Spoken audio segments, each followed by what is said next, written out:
We're now going to continue with the construction plan project. I have the project opened up in Mastercam where we left off last class.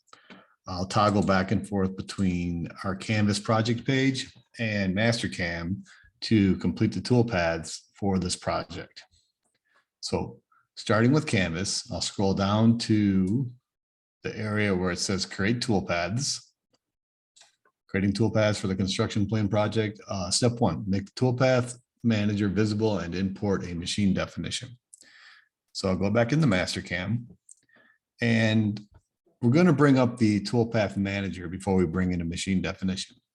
Go to View, and in the Manager section, if the toolpaths is not selected, highlighted blue, it won't be available to you on the left side of your screen. So if it's already highlighted, you just go down to these tabs in the bottom and you make the Toolpath Manager the visible manager. And move this off of the screen. Giving me some grief, hold on.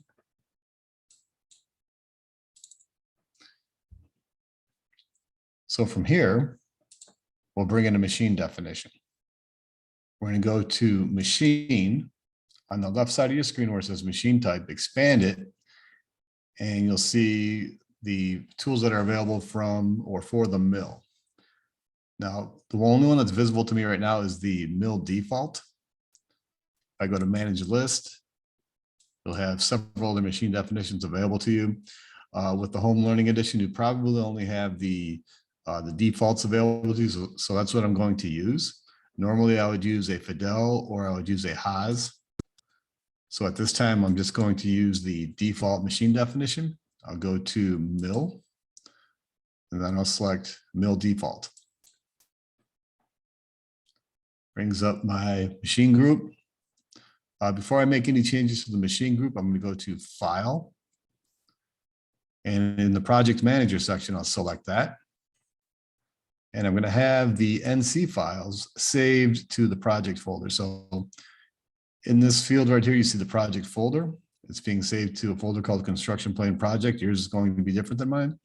I want my NC files saved to this location when I create the NC files. So from here, I'll select OK.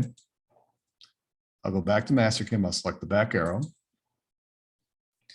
And we're going to make some changes to the default settings for this machine group. I'll expand the properties underneath the machine group. So I'll select the plus sign. I'll select Files. And it's bringing up the simulator.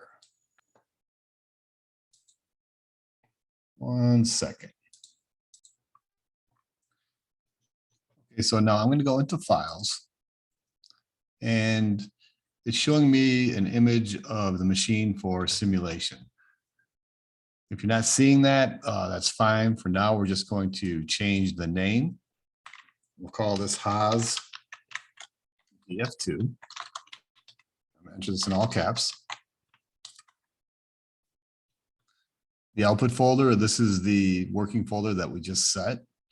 All our NC files will be saved to this location. Down here where it says numerical control output, I'm just going to put operation comments. Nothing else will be checked. Program number, this will be a 4 to 5 digit number of your choice. I'm going to call this 7001. Sequence number, I'll set this at 1, and then I'll have it in increments of 1. From here, I'm going to go to there's master model, there's stock setup, there's work holding and tools. Let's go to stock setup. And I currently don't have an accurate representation of our stock model. So what I'm going to do is I'm going to back out. I'm going to select OK. I'm going to go back to my level manager. And I'm going to create an additional level. I'm going to create level 20, and I'm going to call it material. We don't have a material level yet. And what we're going to do is we're going to make a solid model from our surface models, or from our surface model, and that's going to represent our stock inside of Verify. Create a new level inside the level manager. You can highlight the number, type in the next number in sequence. I'm typing in 20. And then we'll call this material. the material level, the active level, I'm going to go to solids. And even before I do that, I'm going to go to home. And I'm going to change the solid color to something that we haven't used yet. I'm going to change it to, I'll say this blue color right here. So solid color has been changed. It's no longer that dark gray. I've got level 20 named and it's the active level. Go to solids. And we're going to use the solids from surface tool. I'll select solids from surface. Control A to select all the surfaces on the screen. I'll select end selection. All the surfaces are added to this field. And I'm going to set my tolerance to 0.0001. And where it says original surface, let's select keep and then select OK. Now, if you look at the material level, there's one item added to that level. We can't see anything because it's inside of the surfaces that we used. If I go to the surface level and I make that level invisible,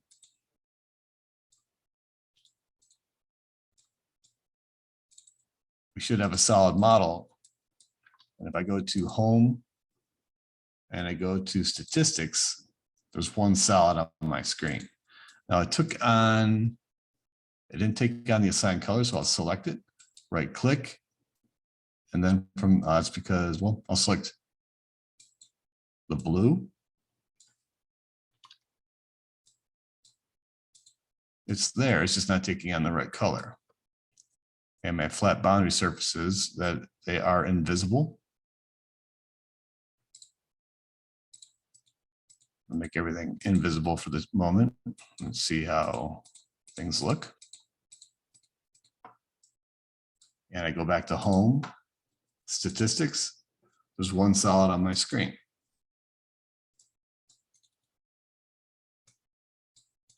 Just not letting me change the color of it. So select it, right click.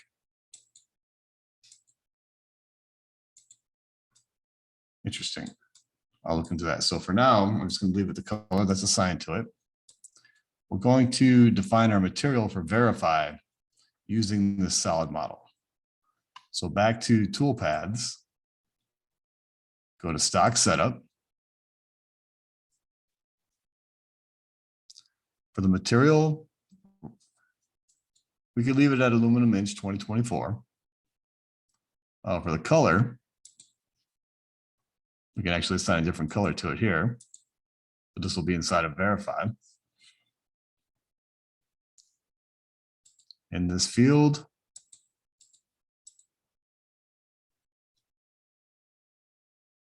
we'll expand stock plane transformation. Add from a selection. So from here, I'll select add from selection. I'll select the solid in the graphics area.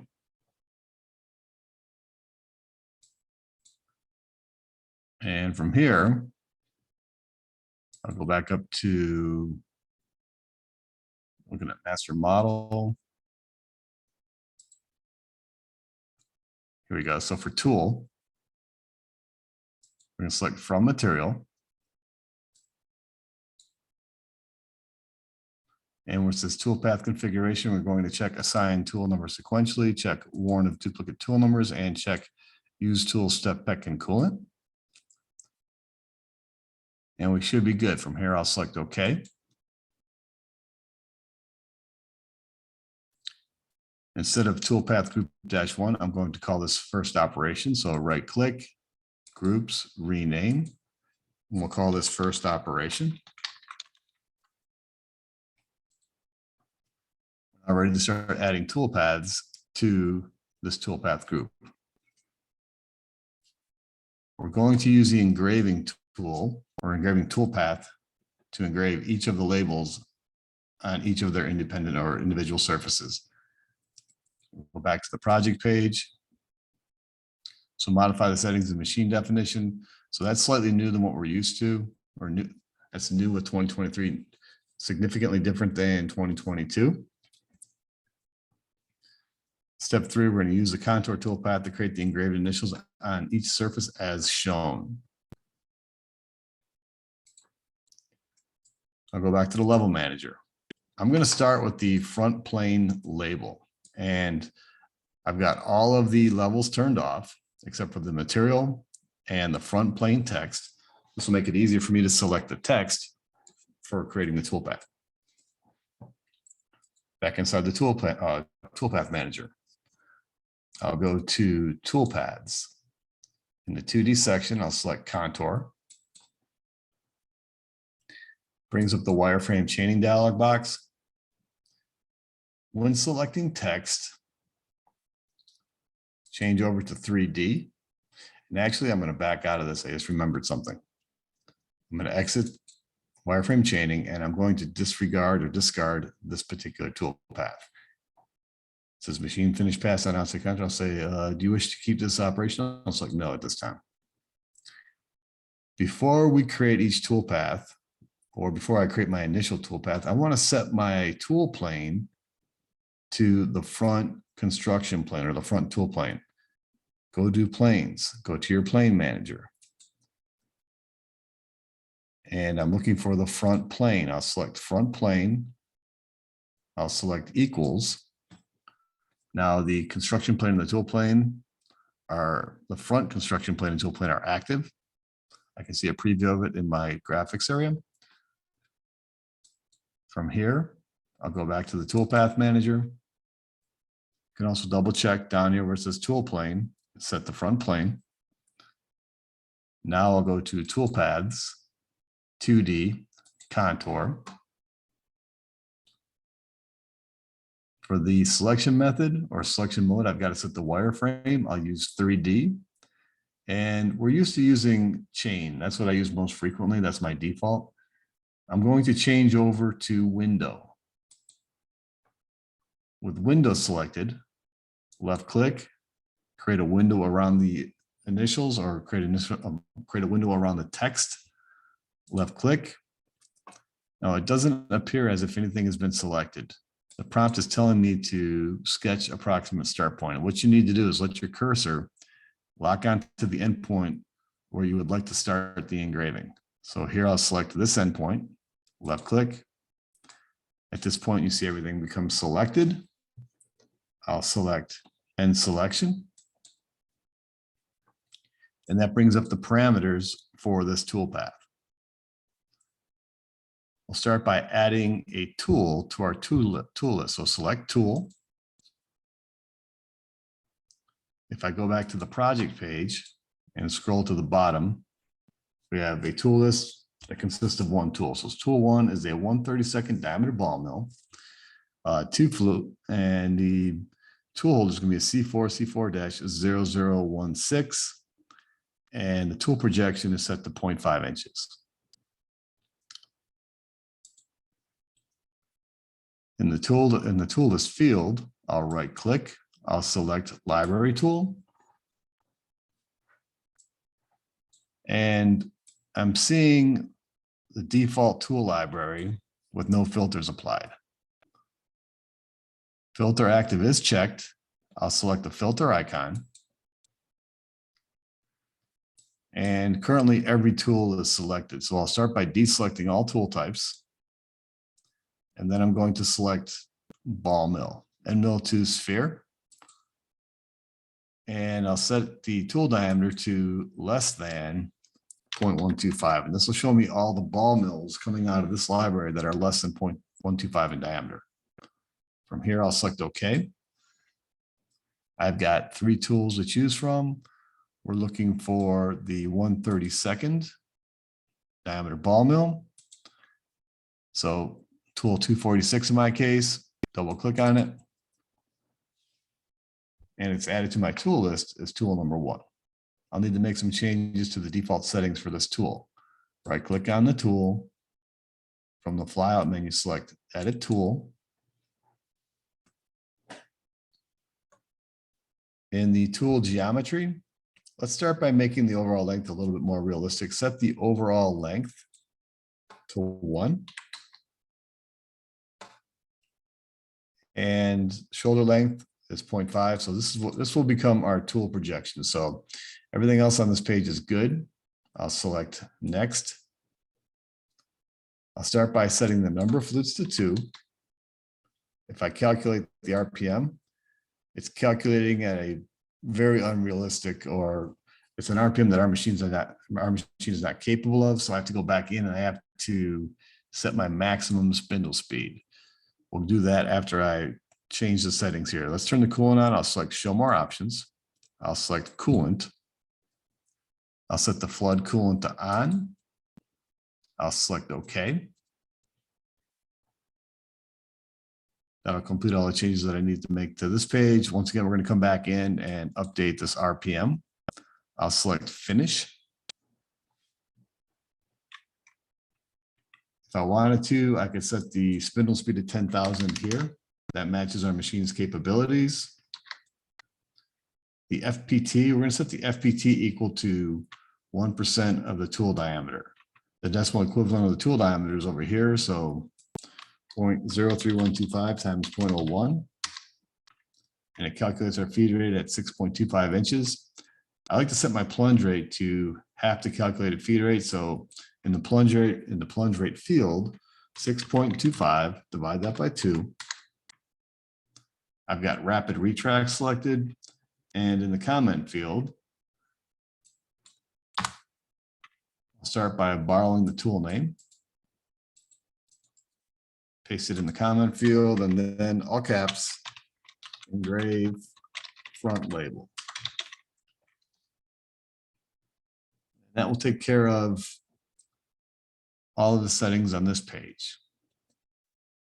For the holder, this is a very unrealistic representation of our tool holder.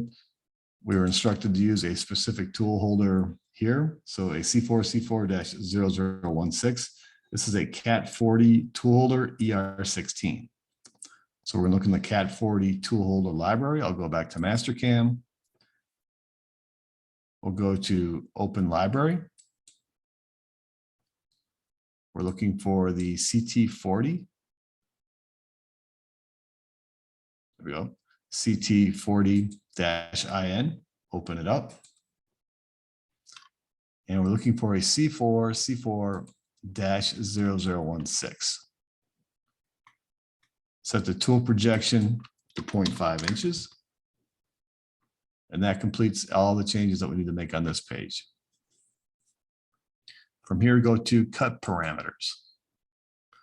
When we engrave with a end mill, or when we engrave with a contour type toolpath, set your compensation type to off. And then I'll accept the default settings on everything else. I have 0 to leave on the walls, 0 to leave on the floors. I'm not going to use depth cuts. I'm going to turn lead in and lead out off. So with it selected, uncheck this checkbox right here. That turns everything off. Then you'll see a red circle appear next to the lead in, lead out. I'm not using breakthrough. I'm not using multi-passes. We're not using tabs. From here, I'll go to linking parameters. I'm going to set my clearance, or I'll activate clearance, and then I'll set it to 2 inches absolute. I can check use clearance only at the start and the end of the operation. I'll activate retract. I'll set this to 0.1. For feed plane, I'll set it to 0.05. And I have both of these items set to incremental. For the top of the stock, I'll have it set to absolute. I'll select the top of stock icon. I'll let my cursor lock on to something that represents this face. You lock onto the letters, or you can lock onto the edges or endpoints. I'll lock onto the endpoint here. Top of the stock should be Z0. Now remember, this is relative to our current tool plane. For the depth, absolute. I'm just going to engrave this 5 thousandths deep. So relative to the current current tool plane, set this to minus 0.005. And that should take care of all the settings that we need to change. Now, remember, we have to go back in and we have to update our maximum RPM, or our machine's RPM capabilities. But for now, I'll select OK. I see a preview of the toolpath. The yellow lines represent rapid moves, and it appears as if they're green. The green lines represent feed moves.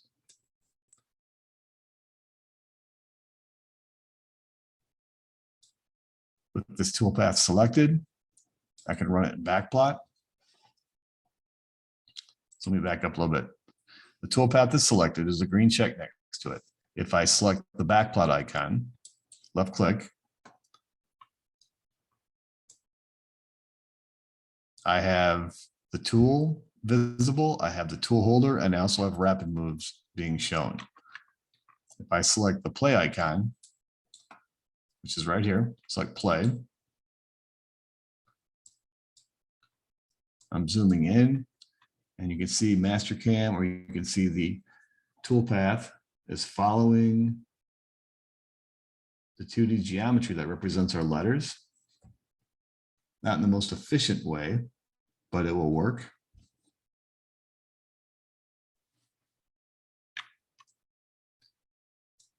I don't see any major issues with this toolpath. So from here, I'll exit backplot. If I go back into files, so I'm selecting the files underneath the machine definition. And there's, let's see, under configure machine. Yes. So go to configure machine, select the icon. And where it says mill spindle group, expand it, select the plus sign, and keep selecting the plus sign until you see tool spindle. Double click on it.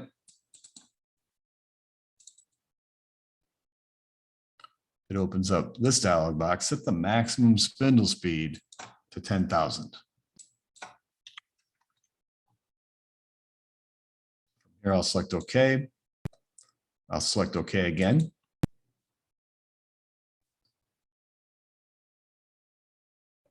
I'll select OK.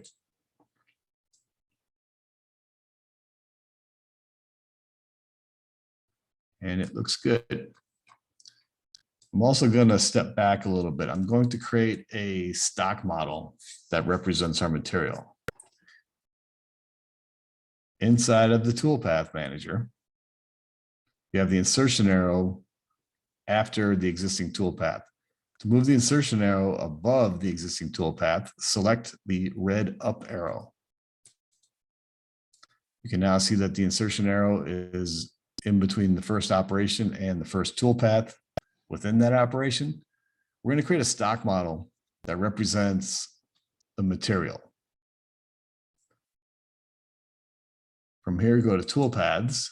In the stock section, select stock model. I'm going to deselect, and actually we'll call this front label or machine front label.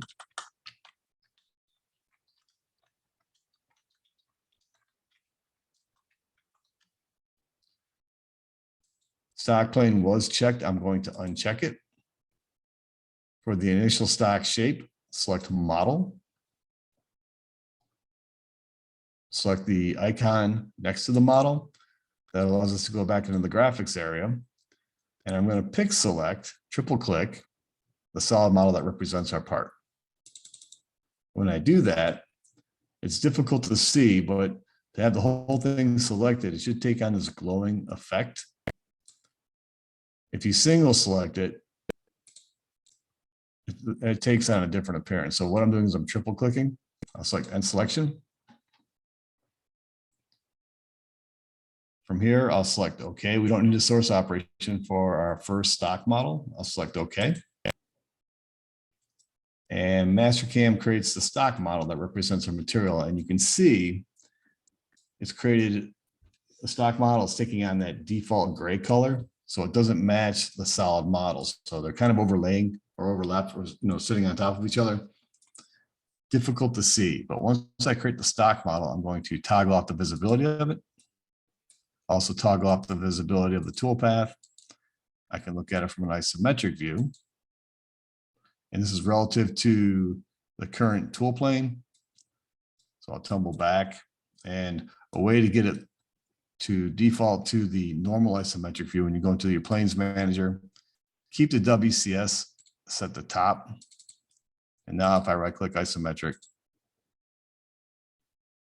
it looks the way it's similar to what we're seeing on the project page in the default isometric view. So from here, I'll go back to the Toolpath Manager. We need to update our stock model. So I go stock setup.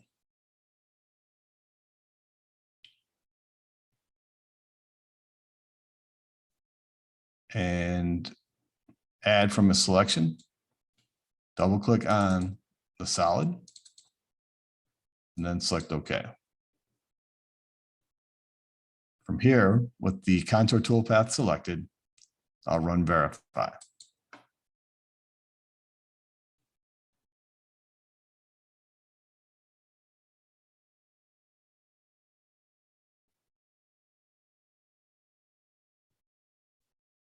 It's opening up another window on my screen.